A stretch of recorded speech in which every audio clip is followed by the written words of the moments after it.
What's up, people? Back with another reaction, back with some more Suzanne Vega, and we're now going to go through the remaining tracks from Solitude Standing, 1987, that I haven't already reacted to, and thank you again to Sofia for providing the self-titled album and Solitude Standing, as well as Darren, who provided a much more recent album that we'll go to after we finish these tunes. And in fact, Sofia mentioned that the title track of Solitude Standing is a particularly good tune and one of the singles from the album. And I've been intrigued by the phrase ever since we went through any of the songs from this album, because it seems to personify the concept of solitude, to render it as standing. Now, of course, something could be standing as in an ongoing, like, a standing offer is one that is continuous, which is not limited to a particular duration. So solitude standing could be one, or a person who's in a condition of solitude such that there is no end date. There is a continuous, ongoing state of being that is solitary. But yes, I figure also it could be a personification in which there is a standing as opposed to sitting, and thus there's a suggestion that maybe something is in an active state versus something that is at rest, where you be sitting or lying down. So yeah, there's a lot of poetry and perhaps figurative meaning implied, though I just don't know how to take it. So I'll try to catch what I can, though fair to say I've come to know Suzanne's lyrics are often full of metaphor and allegory, or at the very least conceptual meaning that exceeds the literal visuals or scenes that she's painting. So let's see what I can pick up on a first listen. This is Solitude Standing from the album of the same name, 1987, by Suzanne Vega.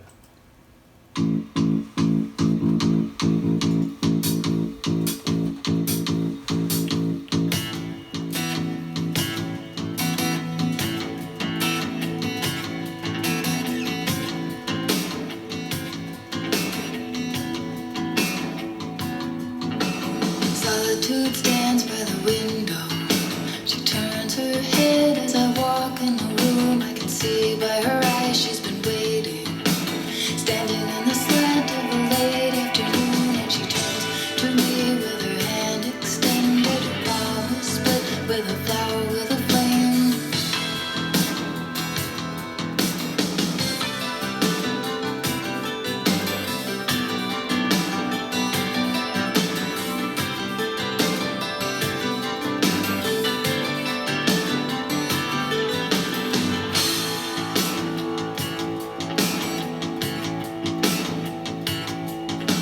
Solitude stands in the doorway.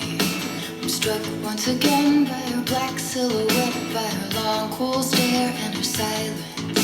I suddenly remember each time we've met, and she turns to me with her hand extended, her palm is split with a flower with a flame.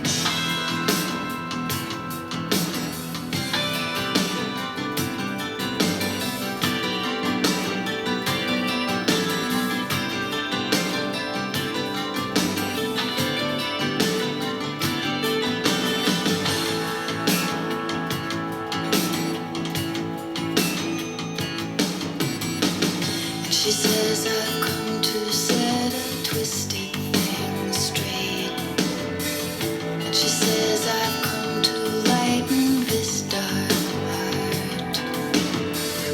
She takes my wrist, I feel her imprint of fear, and I said I never thought of finding you here. And I turn to the crowd as they're watching. They're sitting all together in the dark and the warm. You wanted to be in there among them. I see how their eyes are gathered into one, and she turns to me with her hand extended, her palm is split with a flower with a flame.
to me with her hand extended, palm is split with a flower with a flame.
What a fantastic tune, and one where I'm willing to accept a fade out. I don't know if there's any way you can end that song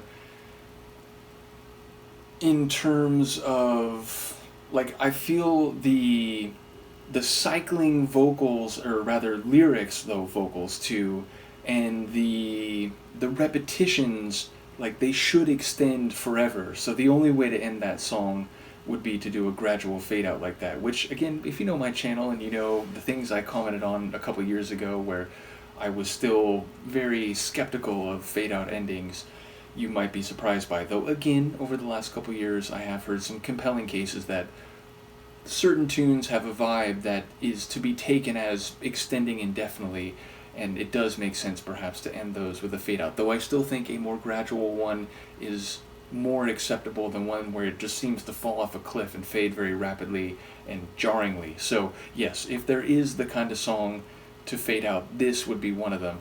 And yeah, I really enjoy this. I just like that cycling rhythm. I like that tonal shift, like mid-verse. I mean, it's almost like one extended chorus, the way it all keeps cycling. And I do think we are personifying Solitude as a female figure in a silhouette, and apparently she was waiting for Suzanne at home, and then Suzanne comes to realize that she's met Solitude many times. And in fact, like, the repetitions of all the lines made it a little easier for me to get a sense of what they were.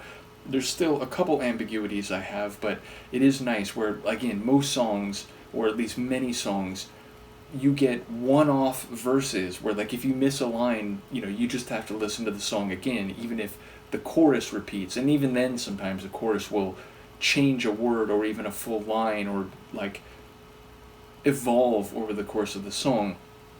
But yeah, so, like, number one, there was the line about the crowd, which I'm not quite sure, like, you know, is she on display here? And, you know, the line about I wasn't expecting to find you here, like, so Solitude she wasn't expecting to find at home or maybe in front of these people. And there was the line about, like, what was it? Something about a flame in a flower, or like maybe the flame was splitting the flower. I didn't hear that line clearly, so I don't quite know what the symbolism is there. But yeah, like, I was surprised by the line that's like, Solitude has come to turn this, or like to lighten this dark heart or something, which, you know, normally, and in fact, there was another line about Solitude being sad. I think about, like, giving off a sad vibe, or like a sad facial expression. And, you know, that would be more common, I would think. The idea of solitude isn't just being alone, but it is, I guess, I don't know, maybe some people do enjoy solitude, so maybe it isn't necessarily seen as being lonely, but I think often those terms are connected. Like, if you're always in a solitude state, then perhaps over time it would become increasingly likely that, as social emotional beings as we humans are, that you might start to feel lonely, which is seen as a more negative state of being. But yeah, so it sounds like maybe if solitude is about turning a dark heart to light, or to healing it, then maybe it's, you need to be alone and you need to have that time to process and maybe recharge. But either way, like, it sounds like there's this long-term relationship she's having with this personified solitude, and she's recognizing in the moment that she's met solitude before. I just don't quite know how to piece together the full narrative here, but it's full, again, of like visual representations of emotional and conceptual experiences in a very clever and poetic way. So she really has a way with words and with figurative meaning. She really is a songwriting poet, and that is something that has definitely come across. And I enjoy this, like a bit synth pop. Again, there were some keyboard runs, but it also had a bit of a folk pop feel to it. So like synth slash folk pop is where I would place this one, the Venn diagram that I would put it in.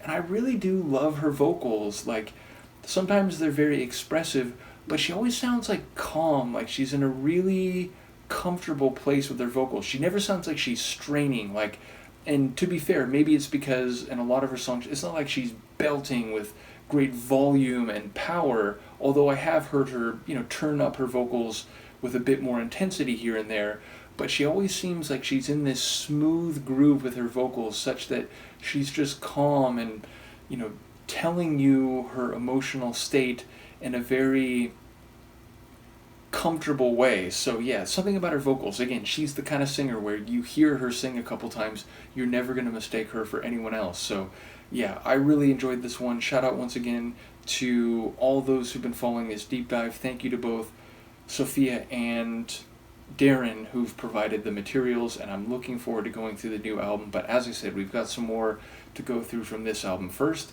let me know what you think, and I'll see you for the next one. Peace.